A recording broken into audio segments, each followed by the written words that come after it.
네, 오늘의 정치권 이슈 살펴보도록 하겠습니다. 박진영 대구 가톨릭대 특임 교수, 이종근 시사평론가 두 분과 함께하겠습니다. 어서 오세요. 안녕하세요. 안녕하세요. 민주당이 윤석열 당선인이 어제 지명한 한동훈 법무장관 후보자에 대한 공세를 이어가고 있습니다. 한동훈 불가론을 내세워서 화력을 집중하고 있는 모습인데요. 윤호중 비대위원장 목소리 먼저 듣고 오겠습니다. 이거는 국회에 대한 일종의 그 윤석열 당선인의 선전포고다. 이렇게 봅니다. 법무부가 이제 검찰 수사권이 분리가 되면 별도 수사기관을 관장하게 될 가능성이 있거든요. 그리고 현재도 법무부 장관은 특검을 요구할 수 있는 권한이 있고 이 자리에 이 최측근 일부에서는 황태자라고도 불리는 한동훈을 넣어서 이 공안 통치를 분명하게 하겠다라는 의지를 표현한 것 아닌가 싶습니다.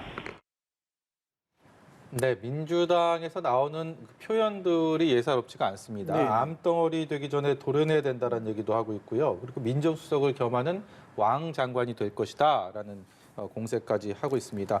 앞으로 전국이 싸늘하게 식을 것은 자명한 사실이다라는 말들이 많은데 네네. 어제 지명한 이후에도 여전히 여진이 남아있는 지금 상황 어떻게 보고 계십니까? 저는 이제 일주당과 일각에서 이야기하는 이 검찰개혁법, 검찰선진화법 때문에 한동훈 이 검사를 이렇게 임명했다라고는 보지 않습니다. 네. 저는 오래된 하나의 기획이 아닌가 그렇게 보여지는데요. 근본적으로 그 윤석열 당선인께서 대통령제라는 것과 국정 운영이라는 것에 대한 이해도가 저는 부족하신 거다. 그런 생각이 듭니다. 지금 내각의 다른 인선도 마찬가지인데요. 본인의 오랜 친구를 보건복지부 장관에 내정을 하고 또 한동훈 씨라고 하는 오랜 측근이지 않습니까? 이분을 또 이 법무부 장관의 파격적인 인사지 않습니까? 사실은 일부 보수 언론 그리고 또 국민의힘 내부에서도 일부 반대가 있는 걸로 저는 그렇게 알고 있습니다. 이렇게 인사하는 것 자체가 이 대통령이 되면은 승자 독식의 권력 구조이기 때문에 나는 마음대로 인사해야 된다, 해도 된다라는 전리품 나누기 인사, 저는 이런 식으로 오해하고 있다. 그런 생각이 듭니다. 그래서 사실은 우려되는 부분들이 과거에 우리가 이제 박근혜 정부 때 우병우 민정수석 예. 이야기를 많이 했지 않습니까? 예. 소년급제했고요. 그러면 기수를 파괴한 인사를 해서 또 그때도 말이 많았었는데 그런 하나의 좀 위기의식을 불러일으킬 수 있는 정권의 그런 인사라는 점에서 저는 굉장히 좀 야당의 민주당의 비판 수준을 넘어서 저는 위험하게 보고 있다. 이렇게 말씀드리겠습니다. 예, 어제 법무장관 인선과 이어지는 민주당의 거센 공세, 이종근 평론가께서는 어떻게 보고 계시는지요? 네. 그러니까 우리가 시대가 이제 변하고 바뀌지 않습니까?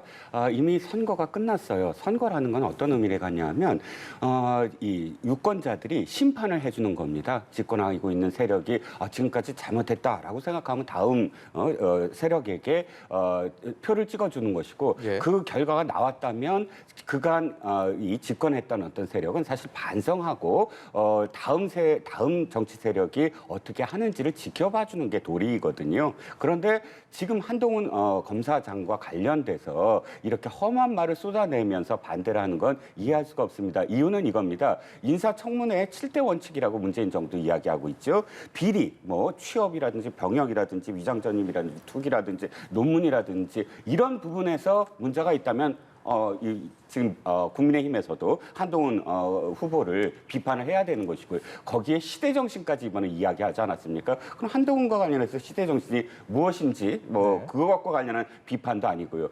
최측근이라고 비판을 하는데 노무현 대통령에게 있어 문재인 민정수석, 문재인 비서실장이야말로 최측근이었습니다. 그리고 문재인 대통령에게 있어 조국 민정수석, 조국 법무장관이야말로 최측근이었습니다. 오죽했으면 마음에 빚을 졌다라고 국민들 앞에서 고백을 할 정도였어요. 그런 인사는 굉장히 좋은 인사고 한동훈 검사장은 최측근이니까 무조건 나쁘다. 이런 논리도 참 그러니까 내로남불이고요. 예. 하나만 더 말씀을 드리면 전직 정권에 탄압을 받아서 좌천됐던 사람에게 다시 기회를 주는 아름다운 전통을 세운 건 문재인 정부 아닙니까? 노태강 문체부 국장이 탄압을 받고 좌천됐다고 해서 그 사람을 굳이 또 다시 끌어들여서 차관과 스위스 대사까지 시켰습니다. 한동훈 검사장이야말로 이 정권에서 4번씩이나 좌천된 사람입니다. 그런데 이 사람은 이렇게 해주면 안 되고 뭐 그 전 정권에서는 탄압받은 사람은 이렇게 신데렐라처럼 다시 기용하는 것은 자신들의 아름다운 전통이다. 이것도 내로남불이라고 저는 생각합니다. 예, 한동훈 법무부 장관 후보자 지명이 노골적인 정치 보복이다 이렇게 비판하고 있는 민주당의 지적에 국민의힘은 또 이렇게 맞받고 있습니다. 관련 내용 듣고 계속해서 이어가도록 하겠습니다. 당선인 입에서는 벌써 그 인수위가 꾸려지고 장관 인선이 시작되는 쯤에 법무부 장관은 한동훈이다. 이렇게 그래요? 예, 말씀이 계신 것으로 제가 전해 들었고요. 한동훈 검사가 장관이 된들 또 그게 법제화가 안 된다 하더라도 장관으로서 수사 지휘권을 행사할 수 없는 지경이에요. 왜냐하면 대통령이 그렇게 공약을 내걸었기 때문에 그럼 정치 탄압 얘기도 안 나오는 거죠. 예, 일각에서는 검수완박을 염두에 둔 인선이었다. 뭐 이런 이야기들도 나오고 있습니다. 물론 당선인 측과 국민의힘에서는 내각 인선 초기 단계부터 한 후보자를 염두에 두고 있었다. 이렇게 설명을 하기도 했는데 글쎄 민주당은 지금 일단 정치 보복 그리고 검수완박 맞불을 위한 인선이다 이렇게 주장을 하고 있는데 어제 또 한동훈 후보자가 이 검수완박과 관련해서 또 이야기를 했기 때문에 그 부분을 총괄해서 어떻게 이런 주장을 좀 보고 계신지도 궁금합니다. 그러니까요. 저희 평론가님 말씀하신 것처럼 이 노태강 씨 이야기도 있었고 조국 장관 이야기도 있었습니다. 그 당시에 국민의힘이 그렇게 많이 비판했지 않습니까? 비판했으면 그렇게 안 해야죠. 비판했으면 안 해야 되는데 똑같이 더 하잖아요. 사실은 이 한동훈 씨 문제가 문재인 정권 당시에 검찰 개혁 관련된 이 논란의 중심에 있었던 사람입니다. 예. 갈등의 중심에 있었던 사람들을 꼭 임명하는 것이 맞느냐 하는 겁니다. 국민들이 우리 상식적으로 보시면은 흔히 하는 갈등이 있고 싸움이 있으면은 그 있는 분들은 가능하면 회피시키는 게 뭐 통합이라든가 협치라든가 이런 부분에서 출발할 때 원만하게 하려고 노력합니다. 그런 노력 자체를 저는 아예 안 하는 거다. 이렇게 보여지기 때문에 이 말씀을 드리는 거고요. 한동훈 씨 역시 똑같이 이야기하고 있습니다. 거기에 대해서 어떤 자기의 논란에 대해서 반성이라든가 어떤 양해의 표현 이런 거 전혀 없이 바로 검수완박에 대해서 역공을 취하는 태도를 가지고 있습니다. 이게 지명자로서의 적합한 태도인지에 대해서도 저는 의문을 제기하고 싶고요. 결국 이것은 검찰공화국을 만들기 위해서 최측근을 내세워서 한 방에 제압하겠다 뭐 이런 뜻으로밖에 들릴 수밖에 없습니다. 뭐 한동훈 검사장의 법무장관 후보자 지명 그리고 그 앞에 있었던 민주당의 검수완박에 대한 강행 처리를 하겠다라는 당론 확정 뭐 이런 것들이 이 하루 상간에 뭔가 맞불 카드로 내놨다라고 보기는 어렵다라는 전망들, 관측들, 분석들이 지배적인데 결과적으로는 그런 모양새가 됐습니다. 그렇기 때문에 한동훈 후보자의 지명이 이 검수완박 추진에 그리고 이것이 행여 법안 처리가 된다 하더라도 그 이후에 법무장관으로서 또 어떻게 흘러가게 될지에 대한 영향을 미치게 될지에 대한 관심은 갈 수밖에 없는 상황 아닙니까? 네. 아무리 뭐 정치적인 어떤 해석이 여러 가지로 가능하다고 하더라도 그런 이유 때문에 하루 만에 뭐 후보를 교체한다? 이건 있을 수가 없겠죠. 하지만 그렇게 볼 수밖에 또 없는 이유도 있을 거예요. 왜냐하면 황운하 의원이나 혹은 이수진 의원이나 지금 검수완박과 관련된 법안은 내용을 보면 이 특수청, 뭐 아직은 뭐 이름도 가칭이고 아직 확정된 건 아닙니다만 한국형 FBI나 아니면 특수청이나 이런 새로운 그러니까 수사를 담당하게 되는 기관을 법무부 산하에 둔다. 뭐 이렇게 돼 있어요. 또 황운하 의원 이 법안을 보면 법무부 장관이 청장 그러니까 예. 특수청장을 이 지명하는 데 있어서의 당연직 위원으로 돼 있어요. 그러다 보니까 이게 자신들이 목표로 하는 법무부 장관 산하의 특수청을 만들게 되는데 법무부 장관이 만약에 한동훈 장관이 그대로 임명이 된다 한다면 특수청이나 혹은 자신들이 만들려는 한국형 FBI가 한동훈 법무부 장관의 지휘하에, 지휘 감독하에, 관리하에 두게 되는 것 아니냐. 그럼 자신들이 생각하는 방향대로 가지 않는 게 아니냐. 이런 또 우려를 지금 하고 있는 것 같아요. 그런데 한 말씀만 더 드리면 한동훈 검사장이 지금 무혐의 처리가 됐잖아요. 그리고 사상 초유의 1년 이내에 하나의 검사를 좌천시키기 위해서 3번씩이나 이동을 시킨 건 헌정사상 없는 일이에요. 한 사람이 아무리 밉다고 하더라도 그렇게 한 사람의 어떤 인권을 무시한 그런 좌천 인사를 행했는데 무혐의가 돼서 이제 복권이 됩니다. 그러면 이 사람이 원래 고검장, 지금 그러니까 검사장으로 승진했는데 남아있는 자리들이 대개 수사를 하는 자리들이에요. 중앙지검장으로 보내면 아마 민주당이 그럼 가만히 있겠습니까? 아니면 또 다른 실제로 수사를 맡는 대검에 고위직으로 가면 또 민주당이 가만히 있겠습니까? 그렇게 실질적으로 수사를 하는 자리가 아니라 수사 지휘권조차도 뺏겠다는 거 아닙니까?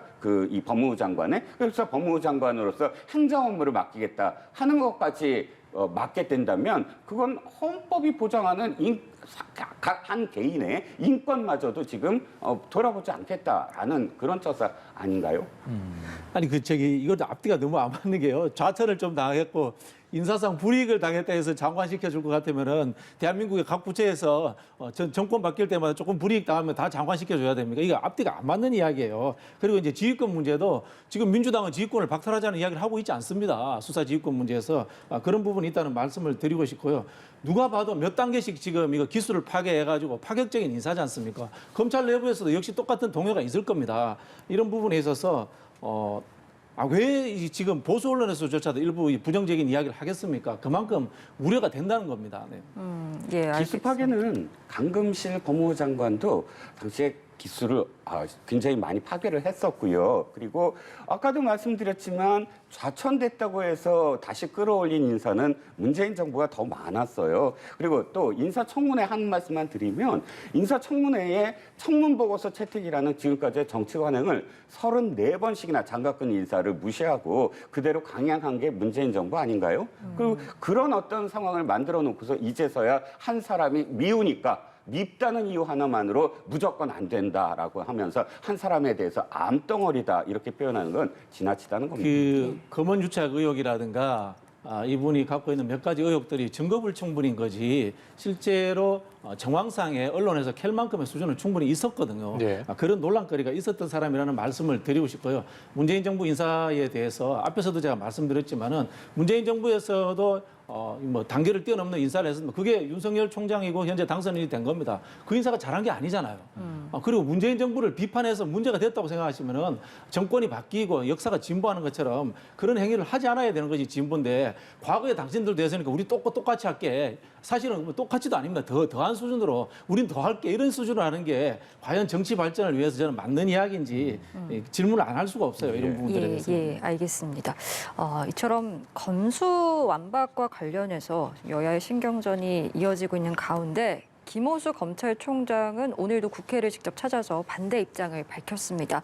또 대통령을 직접 만나겠다 이렇게 청와대 면담을 요청을 하기도 했는데 대통령의 이 법률안 거부권 행사 여지를 좀 살펴보겠다라는 의도로 좀 해석을 하면 되겠습니까? 어떻게 좀 보십니까? 지금 검찰총장이나 혹은 국민의힘이 할 수 있는 것이 많지 않습니다. 국민의힘은 이제 필리버스터를 지금 할 수밖에 없고요. 또 그 필리버스터마저도 민주당이 이렇게 잘라내면서 회기를 짧게 해서 차수로 회기를 계속 변경하면서 대응을 하면 필리버스터로도 대응이 불가능하죠. 그렇다면 할 수 있는 것은 마지막으로 문재인 대통령의 거부권 행사입니다. 5월 3일 날 국무회의에 올리기 전에 이제 거부권을 행사하게 되면 3분의 2의 의원들의 찬성이 있어야만 이것이 다시 가결이 됩니다. 통과가 됩니다. 그런데 문제는 이겁니다. 이 문제도 역시 검찰총장으로서 할 수 있는 최선을 다하는 것 같아요. 김호수 총장이 대통령한테도 호소를 하고 국회에서도 호소를 합니다.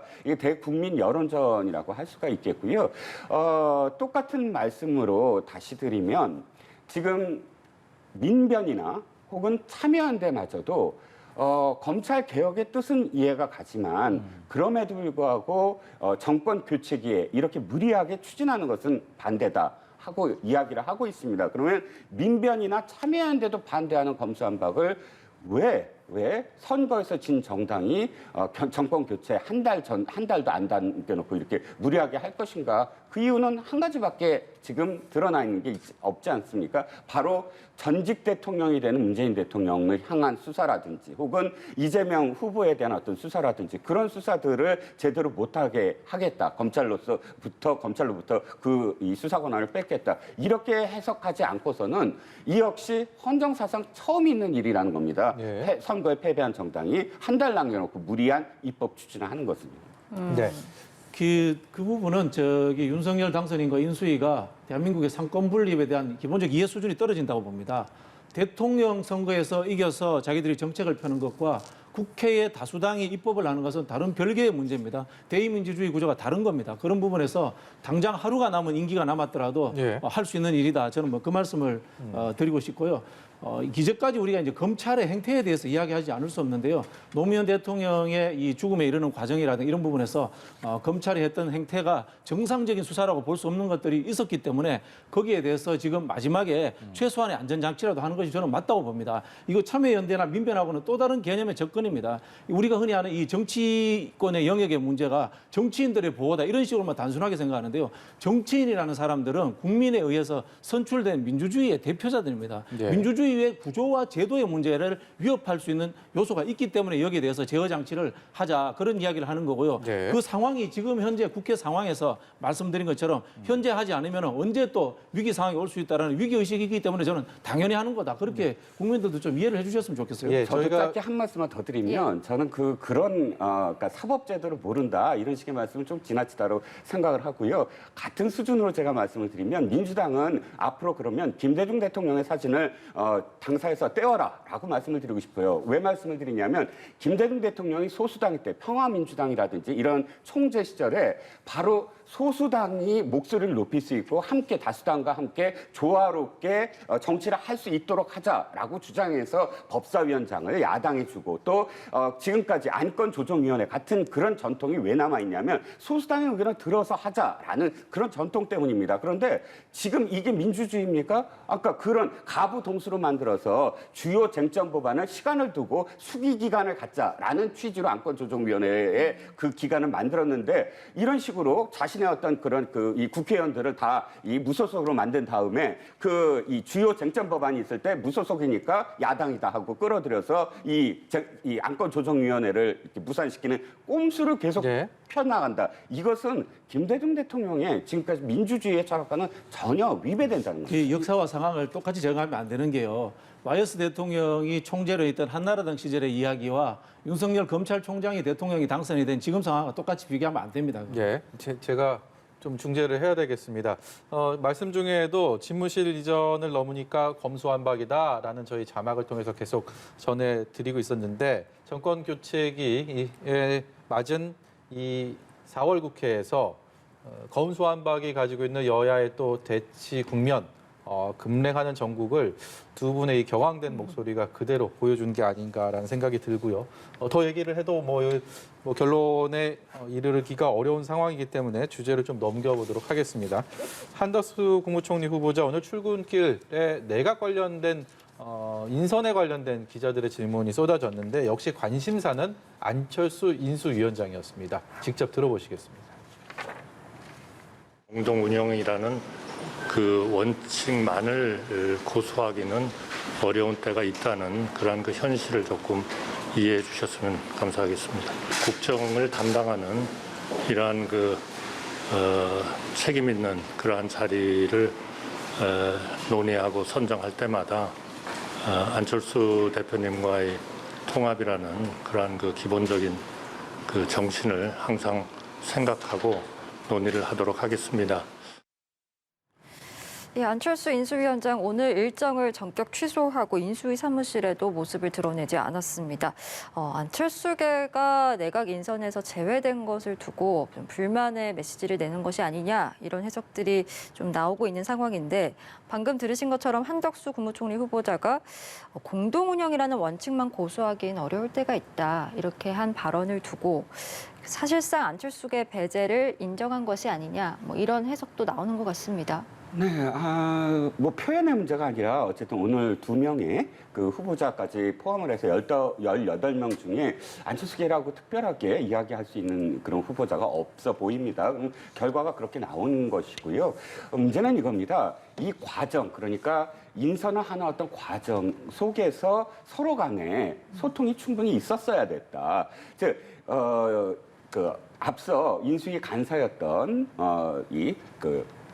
이태규 간사가 사퇴하는 과정도 사실 굉장히 안 좋았다는, 그러니까 미숙했다는 거죠. 그 이전에 만약 문제가 있다면 그 이전에 안철수 위원장과 또 윤석열 당선인이 직접적으로 독대를 하든 아니면 뭐 전화 통화를 하든 이런 문제들을 바깥으로 나오지 않게 이 내부에서 소통으로 결과를 내야 되는데 그 결과를 내지 못하고 뭐 사퇴로 이어지고 또 어제 오늘의 어떤 일정을 취소하는 이런 사태로 이어진다는 건 첫 번째는 윤석열 당선인이 전체적으로 인수위에 관여를 하지 않고 완전히 위임했기 때문에 벌어진 일이기도 하고요. 또 네. 안철수 위원장이 자신이 어떤 불만이 있다고 한다면 그것을 해소하는 어떤 방법이 소통보다는 그런 그러니까 대치 쪽으로 지금 선택한 것 같아서 그거 역시 사실상 양쪽 다 저는 좀 미숙한 어떤 운영이었다, 정부 운영이었다 이렇게 생각이 듭니다. 지금 가장 큰 관심은 안철수 인수위원장의 거취입니다.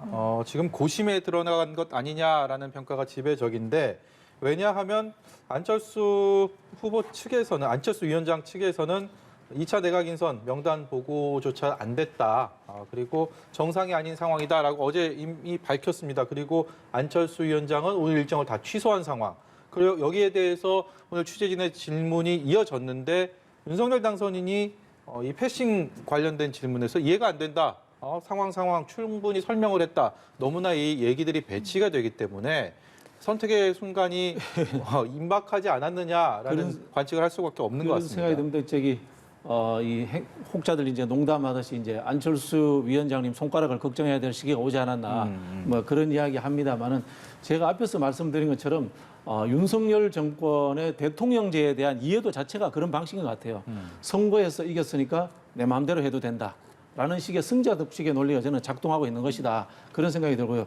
이 강요들, 장관들 임명 과정에서 안철수 위원장 쪽에서 추천이 있었을 수도 있다고 봅니다. 예. 있었을 수도 있다고 보는데 그 추천된 분들이 윤석열 당선인의 친구, 후배보다 못한 사람들만 했겠어요? 괜찮은 사람도 안 했겠습니까? 그죠? 이건 뭐냐면은 그 당시에 이제 단일화 과정에서 있었던 약속들이라든가 정치적인 어떤 합의 이런 것들에 대한 선거에서 이기고 나면은 완전히 뒤집어 버린다라는 기본적인 사고를 하고 있다고 저는 그렇게 보여집니다. 그 당시에도 안철수 대표가 이 서류를 갖고 가시죠 그러니까 뭐 종이 쪼가리 이렇게 표현했습니다.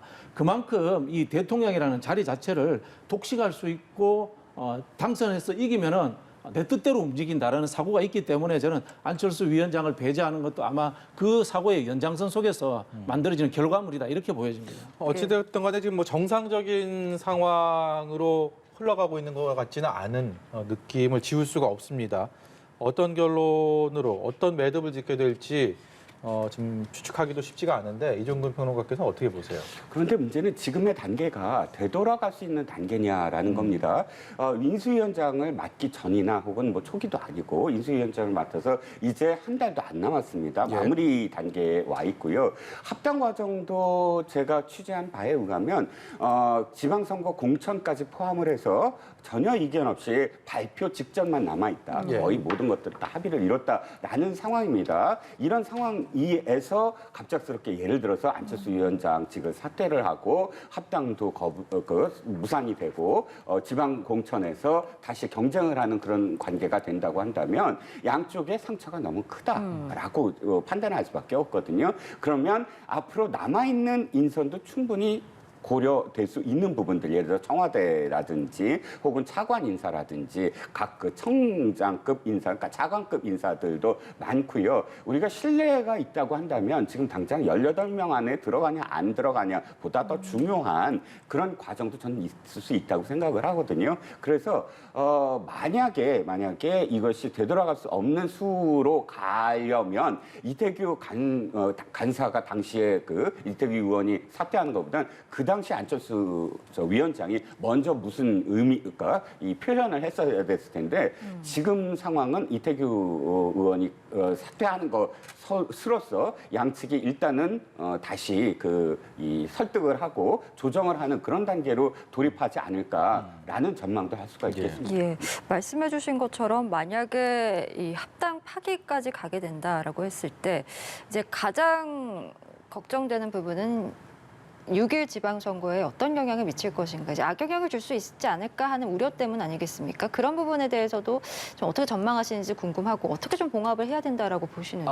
네. 그러니까 지방선거와 관련해선 일단 지금 국민의힘 쪽에 굉장히 유리한 선거가 될 수밖에 없지 않겠습니까? 왜냐하면 대선이 끝나고 한 달도 안 되는, 그러니까 그 취임식 이후에 한 2주 만에 선거를 치르게 됩니다. 예. 그러면 취임식의 컨벤션 효과를 그대로 이어가면서 투표를 할 수밖에 없는데, 그런데 만약에 이것이 취임식이 아름다운 그런 어떤 취임식이 되지 못하고 그 이전에 상처를 입은 상태에서 취임식을 하게 되면 그만큼의 어떤 효과가 없이 지방선거 이슈 자체가 신뢰가 없는 정당 또는 아까 교수님께서도 지적하신 어떤 여러 가지 비판들이 아마도 유세장에서 서로 공방을 벌이는 그런 상황이 돼버립니다. 그러니까 지금 아까도 제가 표현드렸지만 되돌아갈 수 없는 시점이다 이미. 그러니까 우리가 엠블렘이 왜 그 동심결이라고 하지 않습니까? 이번에 만든 그 정부 엠블렘이 묶여져 있는 상태에서 풀릴 수 없는 상황이면 그건